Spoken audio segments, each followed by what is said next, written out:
So we are recording, I think.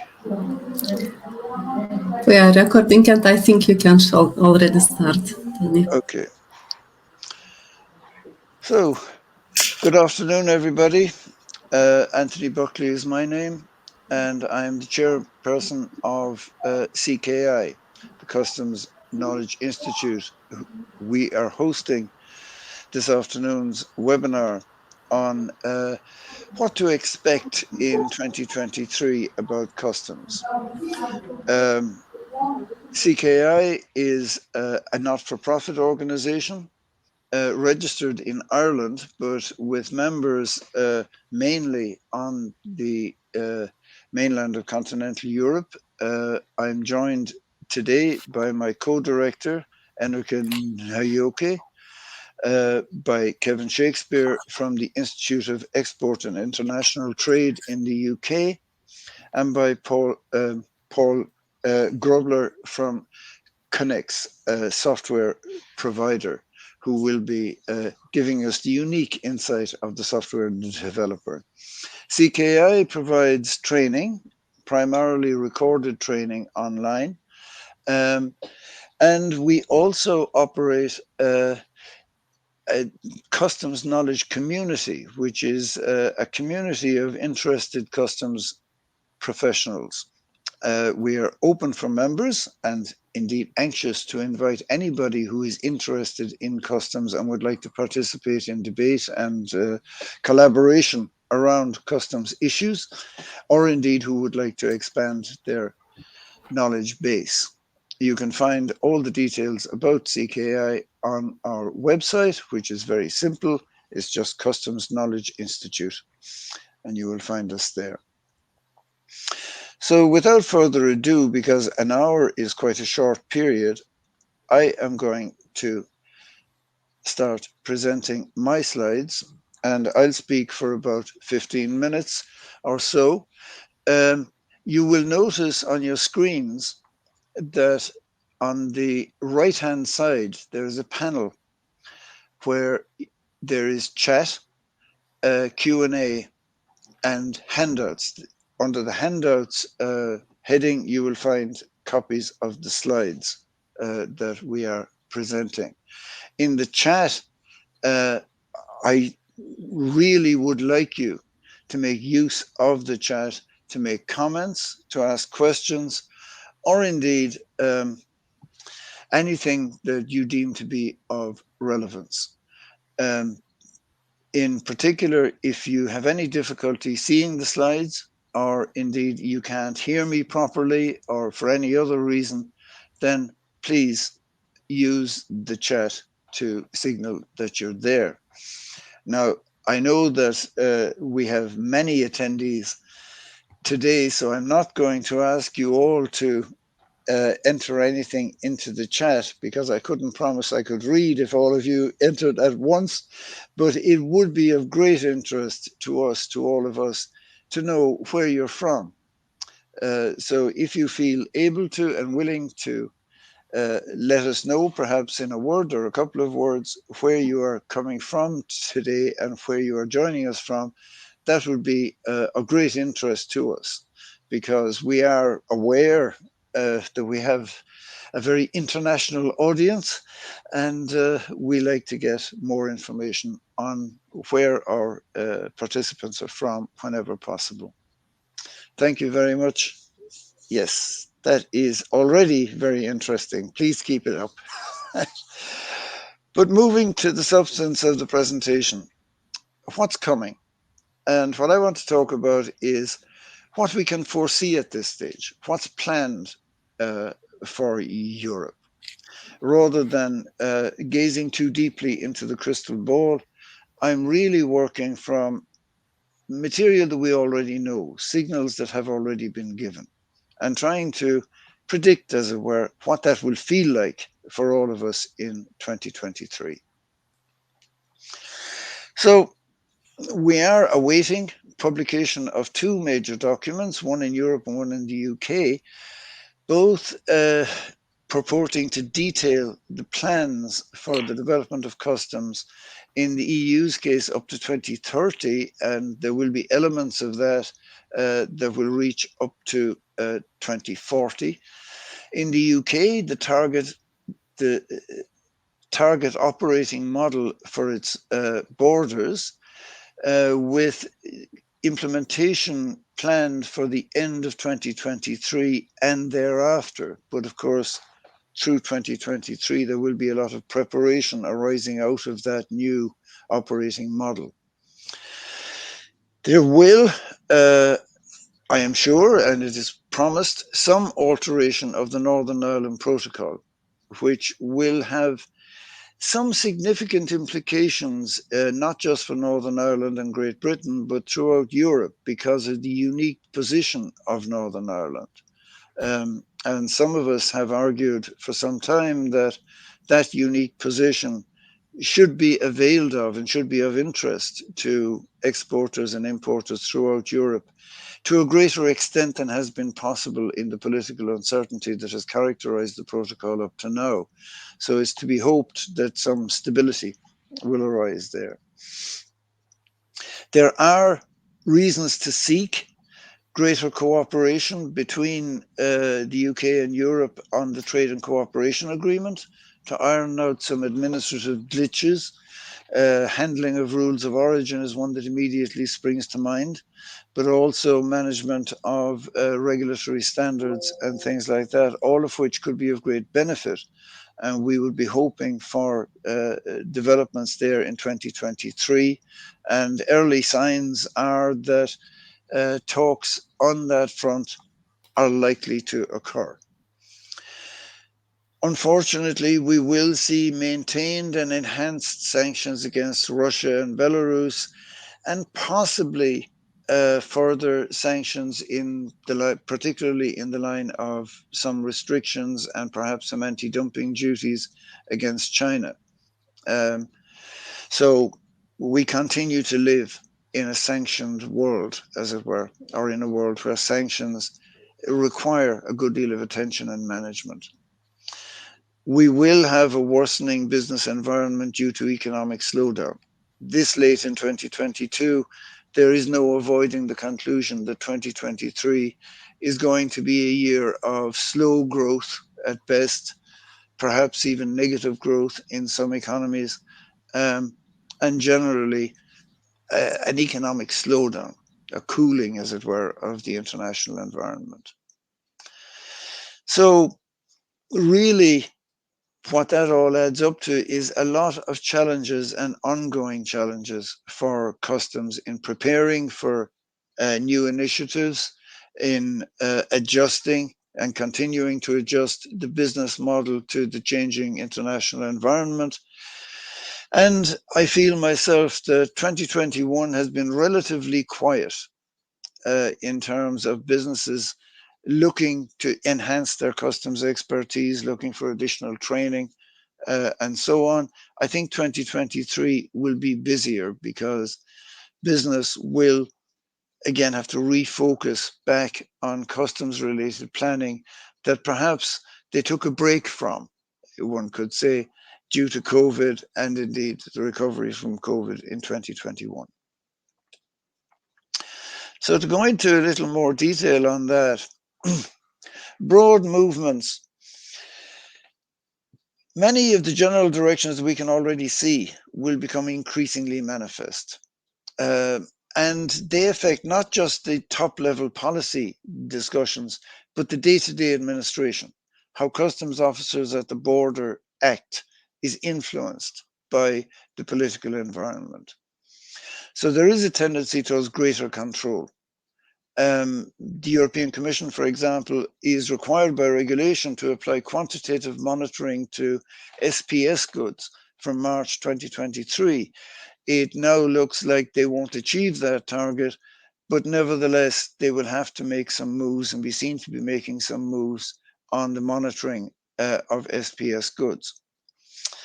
The import one-stop shop. We'll see greater examination and compliance monitoring because it will now be into year 2. It began in 2021.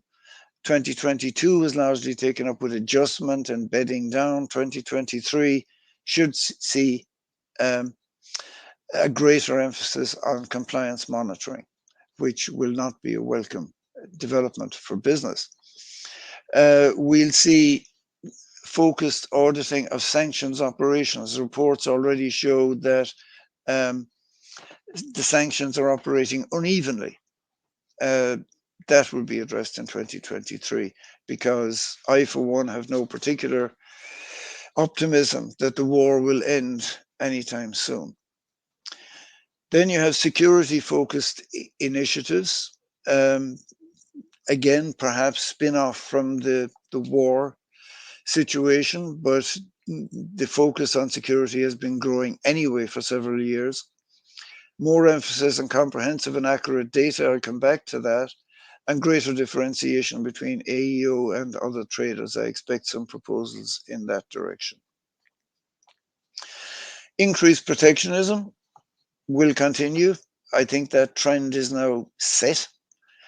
More anti-dumping countervailing duties. And now non-tariff control, as if we didn't have enough non-tariff regulations. Now climate change focused regulations are entering and becoming prominent. More and more regulation. Security of supply is a major political issue. So there will be an emphasis on reducing reliance on external producers, and there will be questions raised about goods that have long transport journeys. Unified trade defense is an avowed and stated aim of the European Union. The EU Customs Agency, or an EU Customs Agency, is proposed. That proposal will take shape in 2023. Enhancing government information, major focus to give governments a better view of risk with less reliance on physical intervention at the borders. So digitize and centralize data, apply big data analytical techniques, and then connecting information sources from different databases to form intelligence, to enable governments, including the EU and national governments, to focus more on what they perceive to be risky areas. All of this change and increased emphasis on data collection, of course, creates a pressure on business. Immediate examples are the single window projects running in Europe and in the UK. And I'm giving links there which will give further information on those projects. Certex, very briefly, the government-to-government element of it, I know Enrica is going to speak about this again, that the economic operator applies for all of the regulatory clearances they need, feeds them into an EU database, into which also is fed the customs declarations. There's an exchange of certification, hence Certex. It's an exchange of certificates. At a central location, the information is stored centrally, and the governments can then clear goods digitally and more swiftly. Business to government, and this is where it, at the moment in Ireland, is becoming something of a problem. The economic operator applies for non-customs formalities, also applies for import, export, and so on. And this application is fed into an EU database, which is populated and drawn on, indeed, by the various Directorates General of Health, Climate, and Fluorinated Gases portal. And so your economic operator is required to place precisely matching information into all of these databases so that they can all be collated into one picture. A challenging prospect. In the UK, likewise, I must say a better drawn model. But it simply says that where a trader at the moment has to deal with HMRC, the Revenue and Customs, has to deal with DEFRA, which is your agriculture, health, and so on portal, and also with the Home Office, they will now be able to input all of their information into a single trade window, and it will be fed out to the different agencies. Similar idea. Um, and the UK hopes that its time frame can be shorter than the EU. In fact, one would expect that it should be, with a single national administration as opposed to 27 national administrations to be coordinated. The EU reckons they'll complete the process in 9 years. The UK reckons 5 or thereabouts, 5 to 7. Problem with this kind of approach is that the government benefits are front loaded. The overall approach, of course, is long overdue, but the government benefits are front loaded. So the government will get better information right at the beginning of this, because in order to coordinate all of the different agencies and the different regulations and so on, the first requirement is that all the data is much improved, errors are eliminated, and the data is matched. So the government then will have its centralized databases and can drive its policy forward. The benefits for trade, on the other hand, are backloaded. Eventually, after traders go through all the pain and the various operations and adjustments required, the entire process will be administratively simpler. And one hopes, and it is promised, that the base regulations, the non-tariff regulations, will be much better harmonized and will march in step. At the end of the process, as I say, there's a major benefit for traders there. Unfortunately, there's a good deal of pain on the way to that benefit for traders. In the meanwhile, and immediately, major change is needed to eliminate error messages. Just as an aside, when I worked in customs in Ireland, we did a sample survey at one point to check very thoroughly through the declarations and cross-match them against other information we had to establish what's the true underlying error rate. We found that 40% of all customs declarations contained errors. So the challenge in eliminating errors is not a small one. Digitization, harmonization, more benefits for AEO status. These are well publicized, well flagged across Europe. Electronic data is now widely accepted.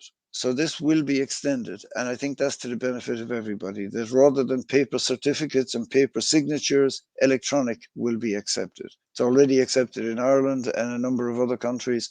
It will be extended even further to things like veterinary certificates, and that is much to be desired.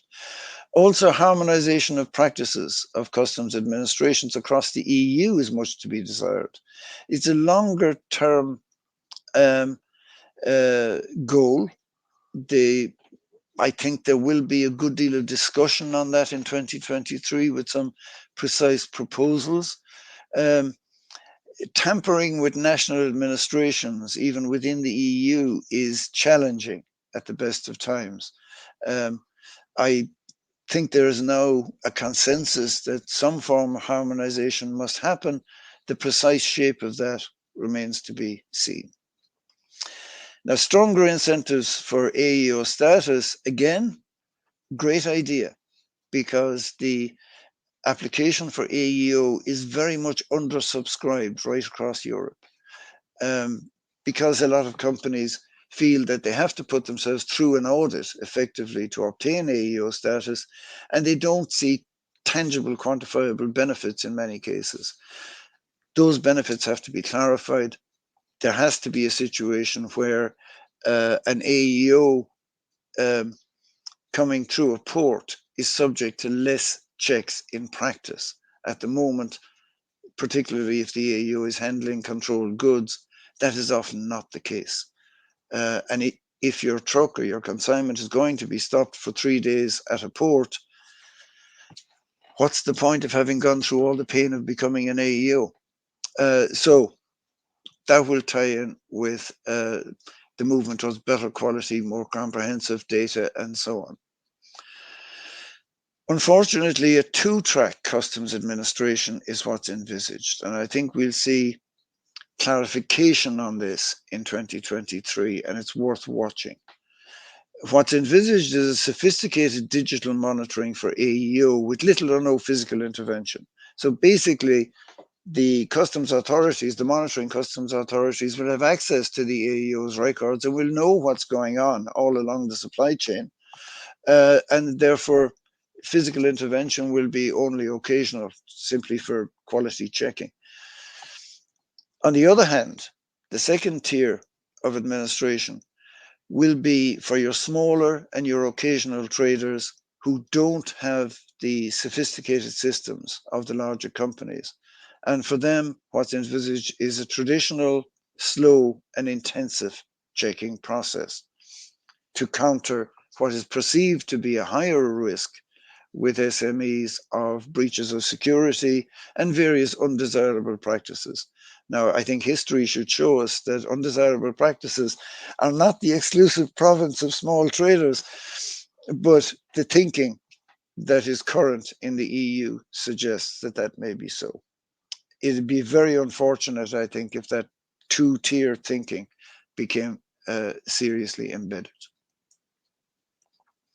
So overall, 2023 is going to see the first major steps in implementing new attitudes. Already, the enunciation is there. The Wise Persons Report published last March set out a rather dark vision of customs in Europe and proposed some rather radical steps.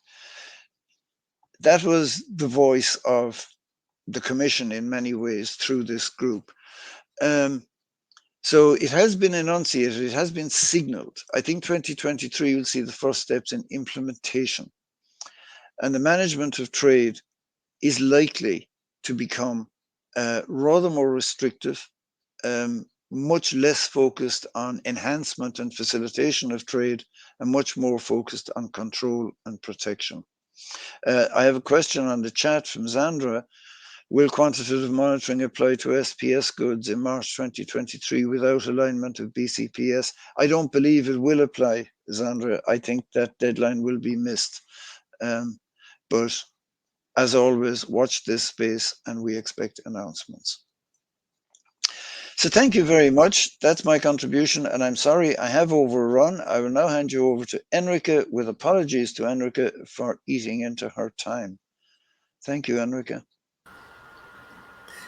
Thank you, Tony. So you made the introduction. I think the time is just right, and I will share my slides.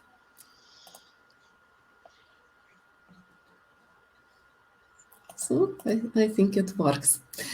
And you can see them. And indeed, Tony gave a very broad overview. And I wonder, I think everybody knows the answer, but it's always interesting to hear this question and to get involved in the discussion about customs declaration, automation, what the future will look like. Maybe customs will collect all the data from the actors from supply chain, and there will be no customs declaration in the future. And maybe even customs brokers profession will become irrelevant. So these questions I get from time to time, and I thought this fits very well into today's discussion to take a look at that.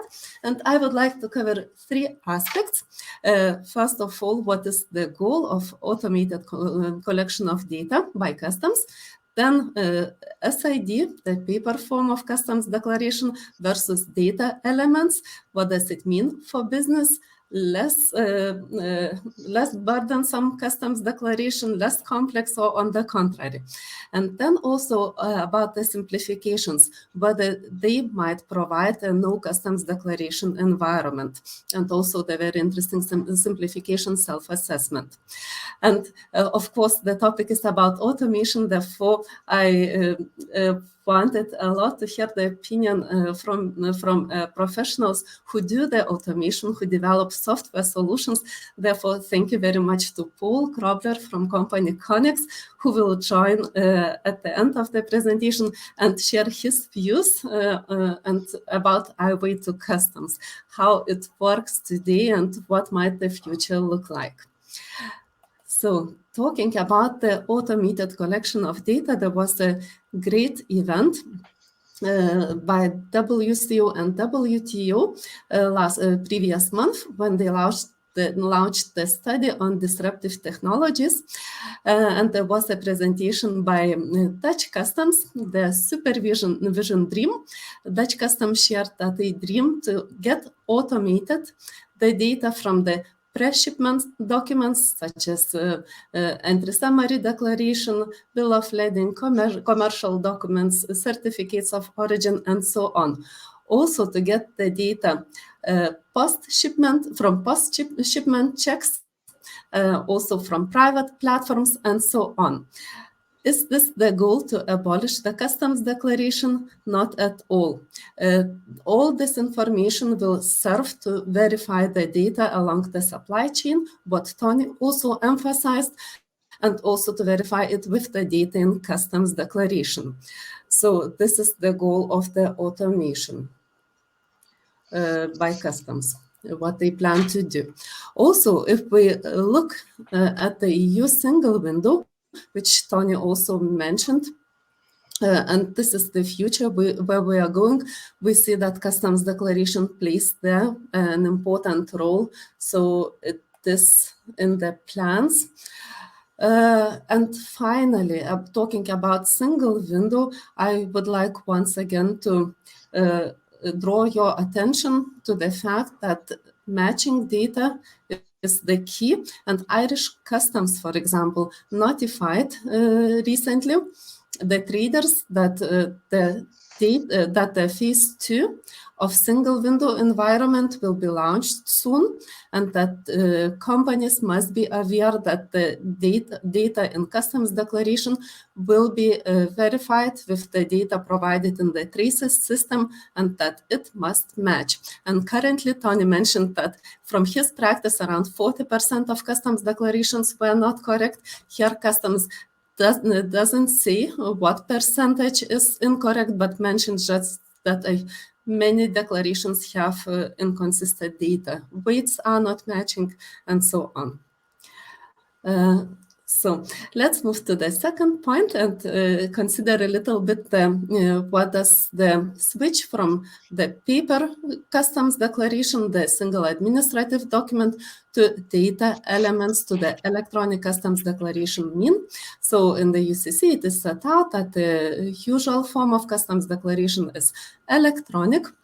And does it mean a simpler environment for business? Not at all. Currently in the EU, we have two data element sets, we can say, old ones, which are used by some member states, for example, Lithuania, and also new ones were introduced, which are used by Germany, for example.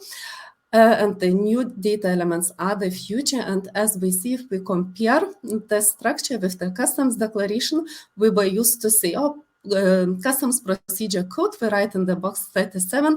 Now we should say, the customs, the requested procedure code should be written in the data element 1109 and so forth. And the previous procedure code should be written in this data element. So it doesn't get simpler. We see that the data elements, there are more of them. They request more detailed information. And this is what we are going to do. We will provide more data to customs and more detailed data. Of course, this has certain advantages because as customs wants to verify the data along the supply chain, the data elements are not creation of the EU. The EU based the customs data model on the WCO data model. So in the future, we harmonize the system and try to make all the global customs system talk to each other. So this maybe is worth paying the price. And again, here I would like to emphasize that data provided by traders to customs is the key and data quality is the key. Let's now move to the third point and talk about simplifications. For example, there is in the UCC simplification entry into declarants records. Does it mean no customs declaration? Not at all. We must present customs declaration only at a later time. So no matter what simplification, you must submit a customs declaration. You might argue that there is a simplification called self-assessment in the UCC. However, the simplification doesn't work in practice. And you can read more about it in the interview with Michael Lux, one of creators of the Union Customs Code, where he explains this more in detail. And also, I would like to draw your attention to one more article and to one more point of simplifications. Last year, there was a simplified declaration H7 introduced. And we talk about simplified declaration, but in fact, this means a huge increase in the number of customs declarations, because last year on the 1st of July, due to the VAT rules changes for e-commerce in the EU, starting from the first euro, the shipments had to be declared to customs. And this had huge implications on the postal companies, on the express carriers, and on the total number of customs declarations we submit.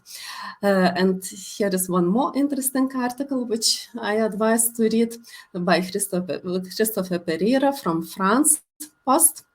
And he says that in the future, we should expect that legislation, it has changed a lot, but it will keep changing.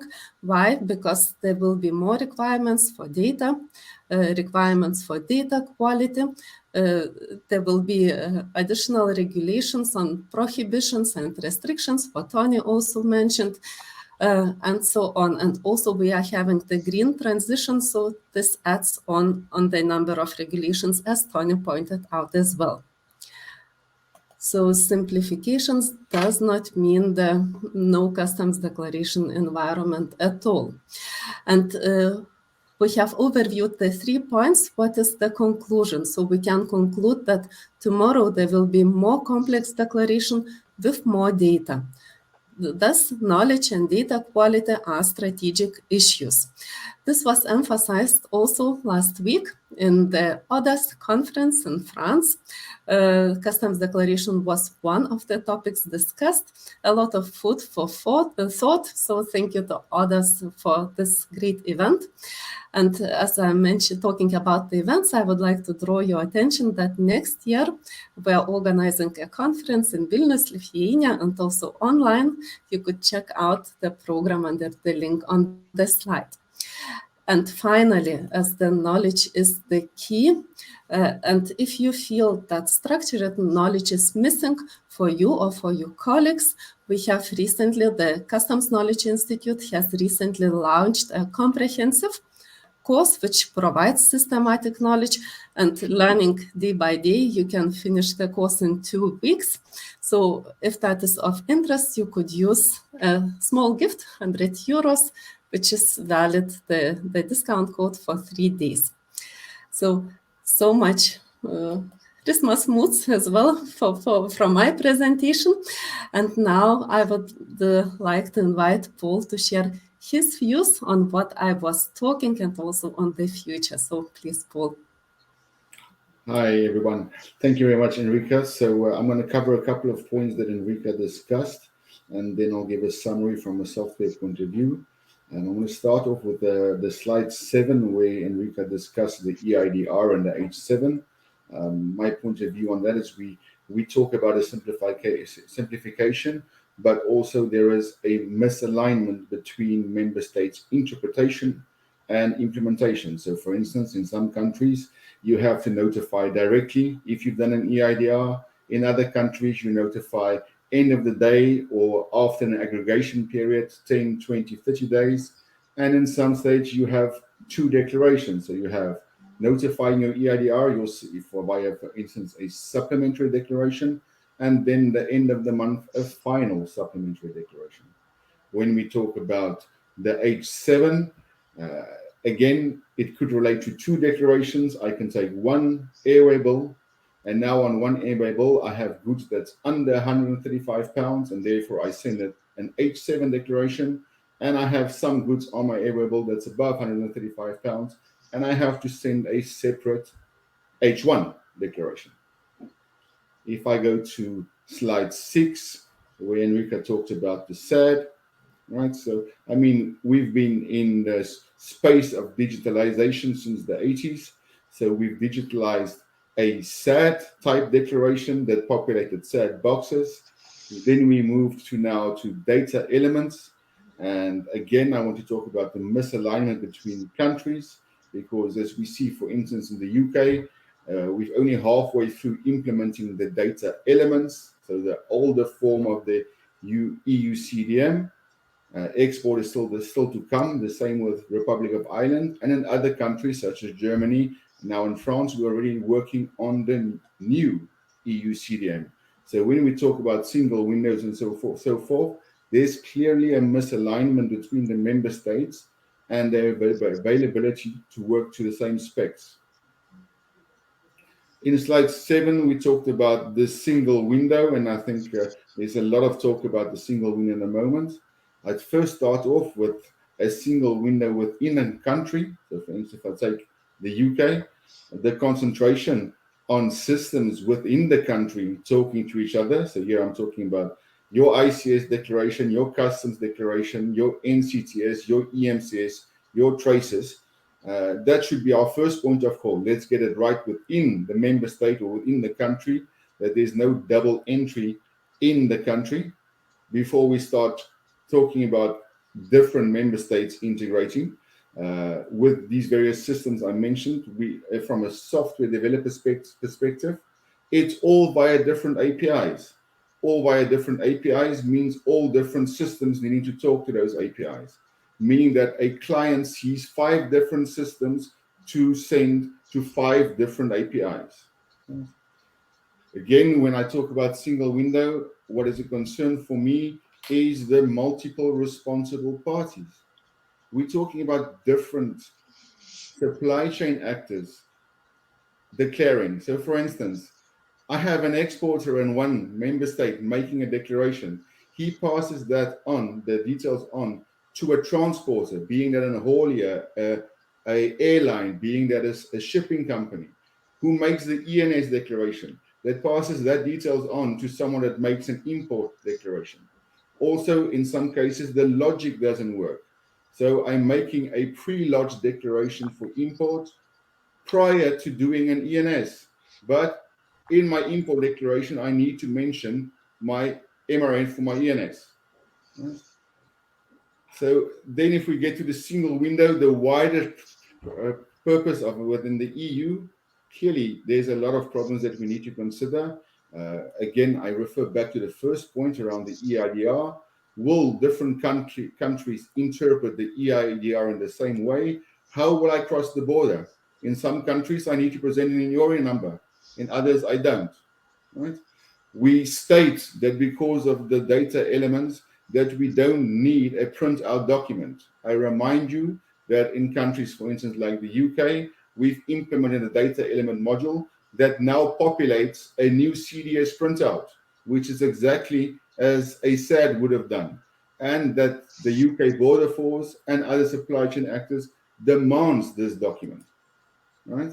So again, if in each country have different printouts and I'm centralized clearing in France, but I'm entering into Italy, I'm wondering, is my document going to look the same? How am I going to get across the language barrier? If I have a document control, which EU system or which member state system I'm going to utilize to upload documents to prove my document control, right? And that's not to talk about physical presence that might be required. Okay. So if I then step to the last step, which is more about IOA to customs, so connects and what we do and how we see automation. And I'll ask Enrica if you can skip to the next slide so you can give me a bit of a guidance of what to talk to. So as a software developer, and unlike many of my different competitors, we are all working towards our own ways of automizing declarations for the current. So for instance, you can see I have various modules on the page, and of course the various modules is for what a declarant needs, and to ask the main question, what is automation worth to you? What do you want to invest in? So for instance, firstly, if we're talking about normal customs declarations, right, there is the system to system integration, right? What do I mean by system to system integration? I mean an ERP system, a transport management system, a warehouse management system, having the ability to send data directly to an API, right? So directly populating your customs declaration and being it by a mix of your data and data that's held within the software developer. And therefore you could automate your declaration. But again, the question is, how much information do you want to hold in your system, right? How much do you want to hold in the software developer system? And is it enough to automate your declaration? There's then the elements about mirroring declarations. So for instance, in Connex, we mirror an export declaration to a transit declaration, meaning, again, there's automation that you do not have to complete a separate transit declaration. We can further mirror data from an export declaration to an ENS. So we have a module that you see on the screen called SAFE for your ICS declarations in 27 member states. So again, that's the type of automation that we have internally, mirroring data for you from one system to another system, right? If I move on a bit further, the new thing on the market, and it's starting to work more and more, is, of course, we all talk about artificial intelligence.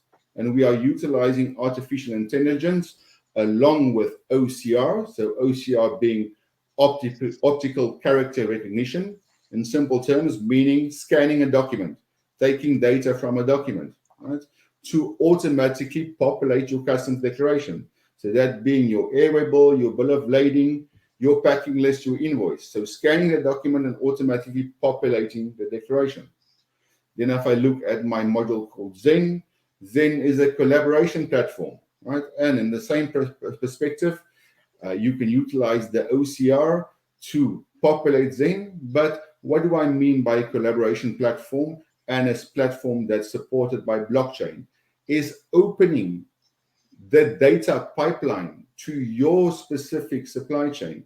Therefore, in your supply chain, one person can upload an invoice, another a bill of lading, another can do an ENS declaration that might not have been done in my system, upload it into one collaboration platform where everyone works from. The data is captured for your customs declaration, and when the customs declaration is sent, all of those supply chain actors can see the status of the customs declaration at any one time, right? So therefore, collaboration, storage, and data pipelines, which is essentially a single window, but only for your supply chain. Right? So that's quite a mouthful. I try to speak a bit quite quick to catch up with that time, but it gives you an idea of the challenges, what we see face-to-face as software developers on what we would like to implement as policymakers and what's actually happening on the ground, and how we as software developers try to create our own form of automation to, let's say, realize the dreams that's been made by regulations. Great. Thank you very much, Paul. That's fantastic. Fascinating, and as you see, you did very well to cover so much in such a short space of time. Thank you for that. Could I ask you, Kevin, to talk to us about the future of trade as you see it? Thank you very much indeed. And apologies if I cough from time to time. So let me talk about trade today and in the future, and offer some reflections and perspectives.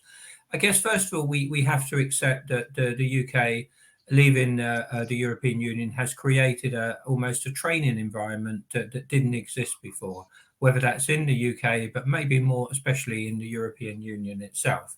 So that is for EU to GB trade, for UK effectively trade between Ireland, the UK and the EU, and both ways, and also Northern Ireland. So a lot of different changes there. So if you like, understanding of transit and how it can operate when goods move through the GB land bridge. So we have lots of different areas where trade is different now than what it was. And that's clearly rules of origin, big points around importers' knowledge and to what extent do importers in the EU and Great Britain have that importers' knowledge under the EU-UK Trade and Cooperation Agreement. The application of Incoterms, which is different. A lot of UK and EU businesses understood Incoterms in terms of the rest of the world, but how Incoterms apply in the when the UK is part of the European Union are totally different. So misunderstandings about what was ex works, what was DAP and deliver duty paid has really created some real issues. Transit, the VAT we referred to, the import one-stop shop, which clearly has had a big impact on UK e-commerce and quite a negative impact as well. The tariff application clearly around rules of origin. So the announcement of tariff-free trade, it's not quite as simple as that, so to speak. And then use of customs special procedures.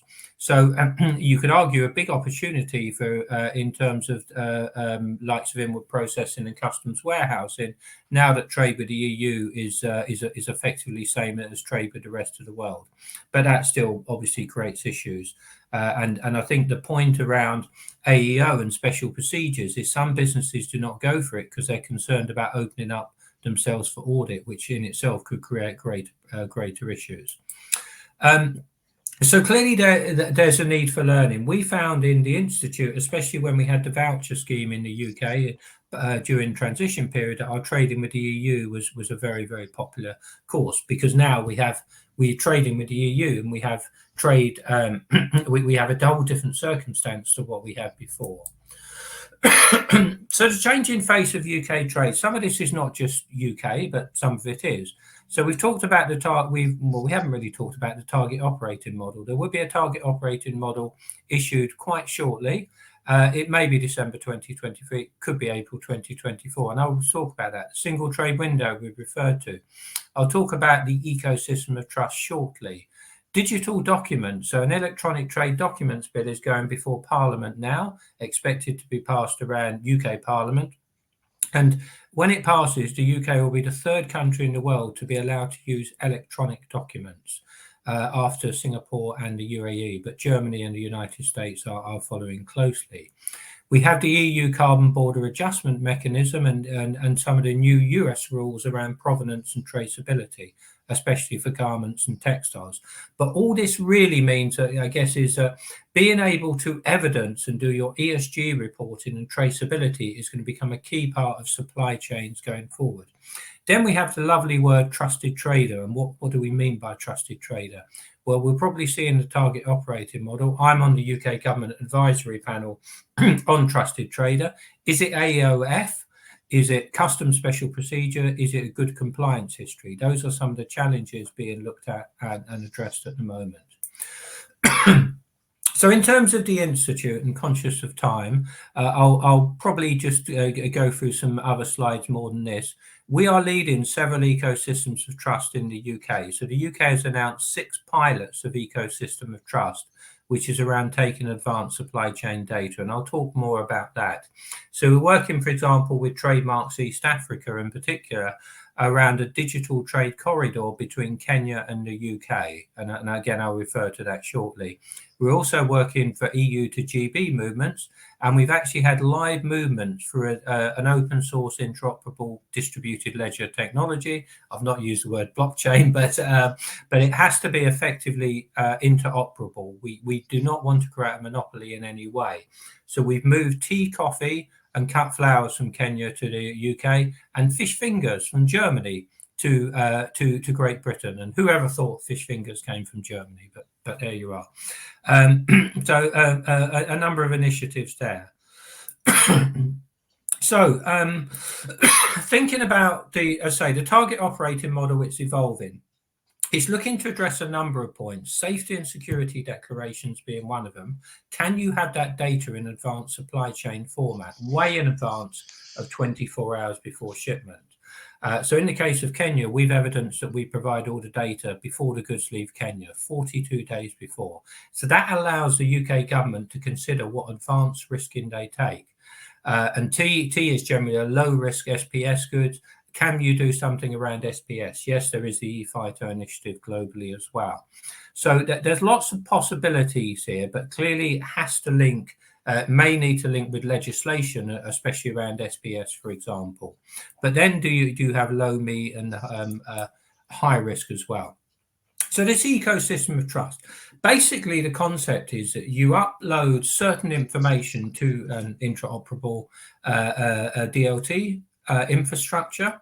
So the packing list and commercial invoice are uploaded by the grower, and the certificate of analysis. In the case of coffee, you have the certificate of origin, which also includes provenance, which goes beyond the normal certificate of origin. You have the shipping documents and the master bill of lading uploaded by the shipping line and logistics providers. And we've gone a stage further in integration with the Kenyan single trade window. So the actual export declaration by KRA, the Kenya Revenue, and Plant Health KEFIS is uploaded here for viewing by the UK government in this instance. We've also done a pilot of cut flowers from Kenya to the European Union as well. So the idea is all this advanced information, also producing digital seals for traceability as well. So any changes to humidity, temperature, anything there comes in, as well as ESG and watch list ratings and any inspections that take place as well. So we can see here what the concept of advanced supply chain information, and we've taken it to WTO and the World Economic Forum to actually try and take it as a social value for good in the world as well.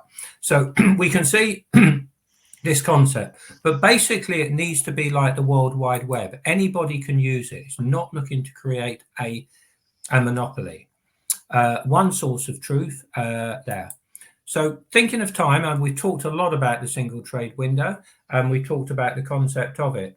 Just to obviously announce, you may be aware, an RFP has been issued now for the single trade window in the UK, and it's talking about Strategic Release 1, which will cover HMRC for customs, all the HMRC infrastructure, GVMS, ICS for safety and security, and Border Force and Home Office as well for likes of import licenses.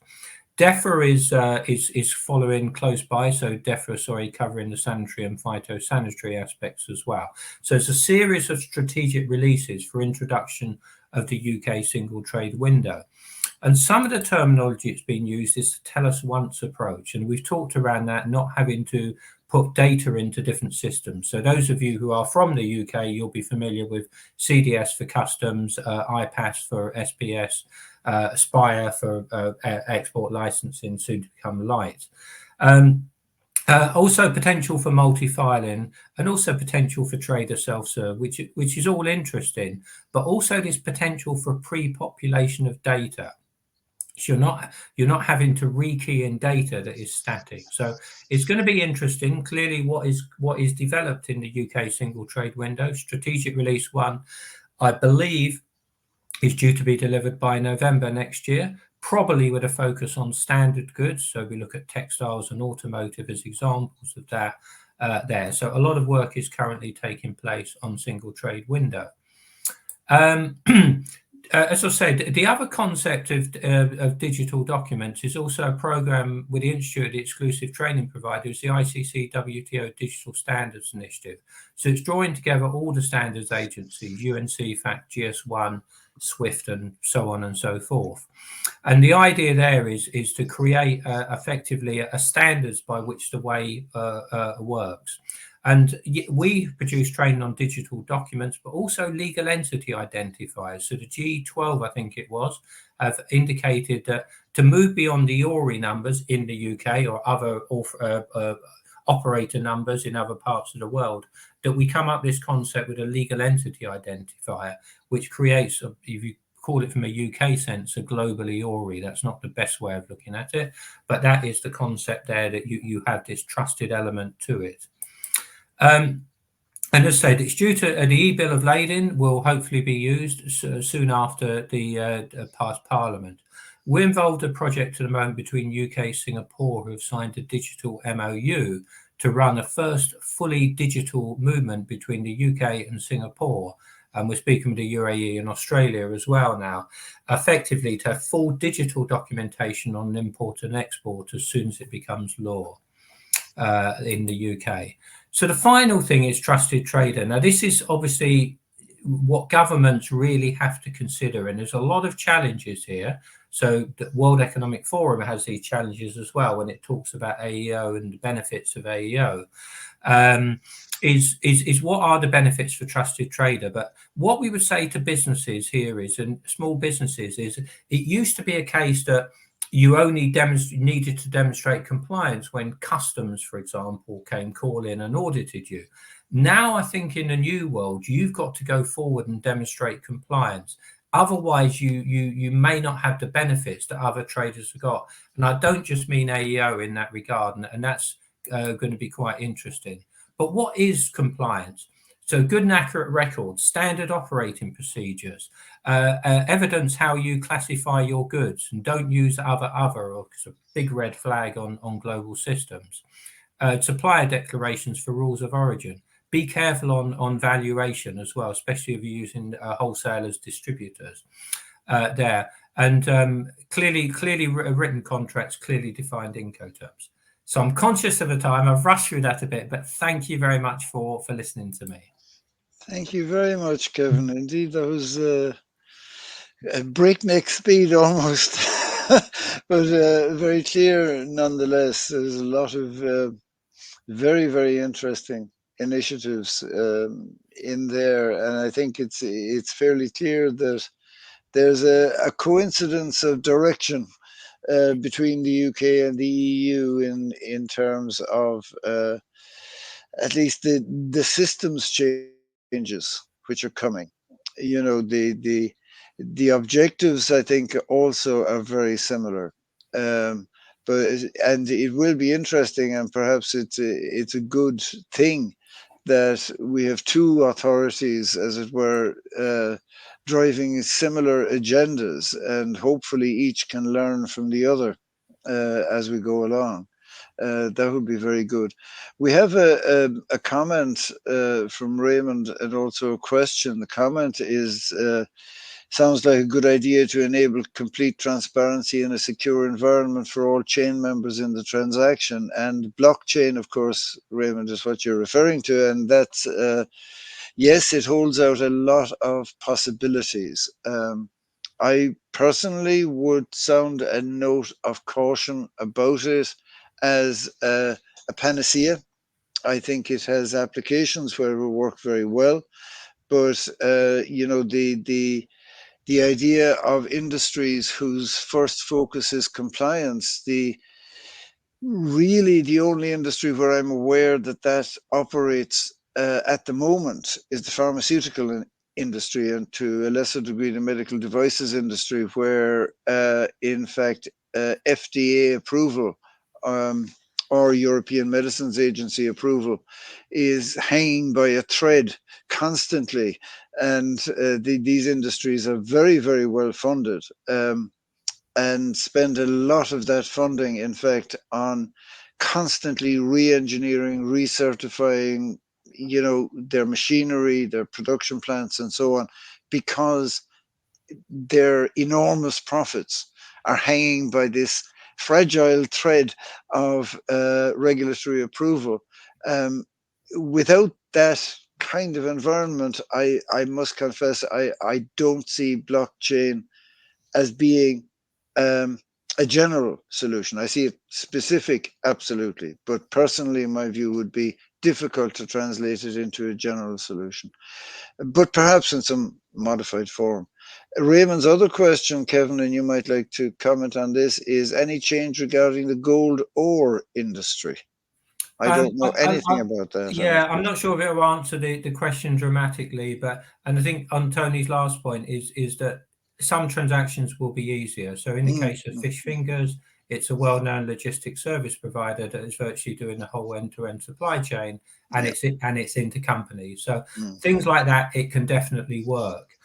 Things like tea from Kenya, where 50% of the tea we consume in the UK is from Kenya, and it can work.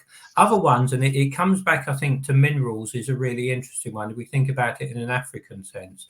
So, for example, I think something like 80-90% of cobalt in the world comes from DRC. Now, DRC will either exit through Mombasa or Dar es Salaam. What we have to do there for such critical minerals, which are really needed in supply chains, is really provide that full traceability when you have a lorry moving from DRC to another East African country. That is greater risk. Now, we can put digital seals on it, but it still doesn't stop the lorry being intercepted or something like that. It just means it's flagged as high risk, etc. So there will be some industries, and I'm seeing, if you like, the mining industry being one of the harder ones to introduce this concept to.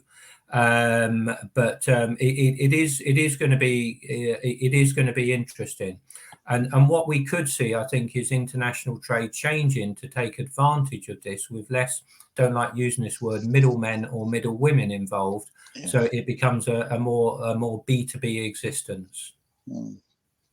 Absolutely.